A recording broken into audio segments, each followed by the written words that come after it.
Magandang umaga mga boss. Gawa muna tayo ng rice cooker. Una linisin muna natin. Ayan, may mga dumi.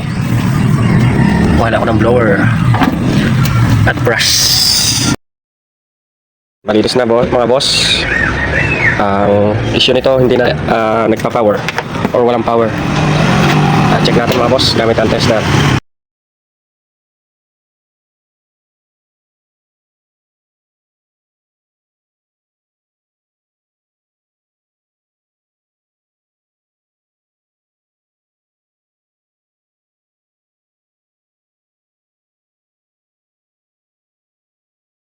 Kaya mga boss, unang nakita nating sira or walang continuity ito kanyang thermal fuse.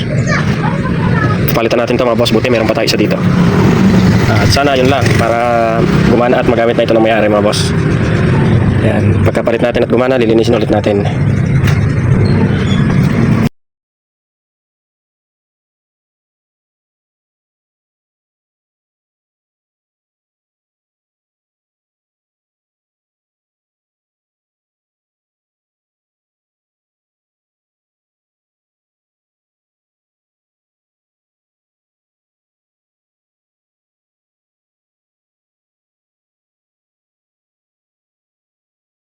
Ayan, may ilaw na mga boss. May continuity na rin dito sa ating tester. Test naman natin yung init. Babaliktad natin mga boss. Hindi natin nakalawangin na yung magnetic thermostat at medyo parang paputulan yung spring. Papalitan na rin natin ito mga boss para magtagal ang rice cooker. Ito yung bago.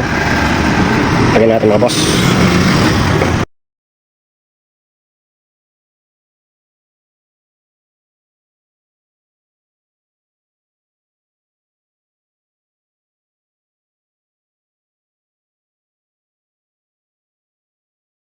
Okay, lagi din pala ito nakakook.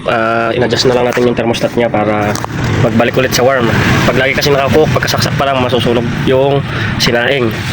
Kaya in-adjust natin ang thermostat mula sa una yung thermal fuse, pinaltan, yung magnetic thermostat natin, or yung temperature limiter. Ayan, yun nasa gitna mga boss. Then yun nga, laging nakakook kahit kasasaksak lang, dapat siya warm yung normally bago mag-cook. Kapag may salang na or mabigat or nakatuon yung ating kamay, then push down dito, saka pa lang siya mag-cook. Yun o. Yan, ngayon okay na. Warm cook. Okay na po, all goods na to. Pwede na ulit mapakinabangan ng may-ari. Yan, bago ang lahat, sa mga gustong bumili ng mga parts, i-click nyo na lang yung link na ilalagay ko sa comment section mga boss. Parts ng rice cooker, ayan. Nandiyan ang tulad ng thermal fuse, thermostat, temperature limiter or yung ating magnetic thermostat, at iba pa mga boss. Basta tungkol sa rice cooker or parts ng rice cooker. Okay, saksak na natin para matesting mga boss ng pulley, nakapix na siya.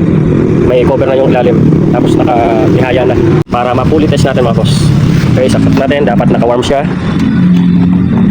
Yun, warm na siya mga boss. Kanina kasi nakakook.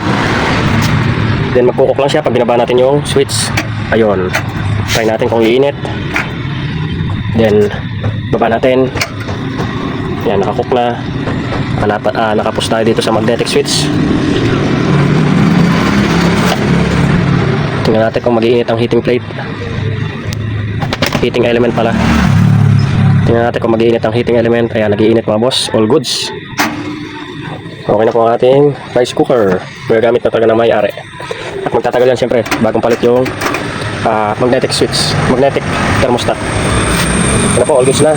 Maraming salamat sa panonood. Don't forget to like and share this video. Maraming salamat po. God bless us.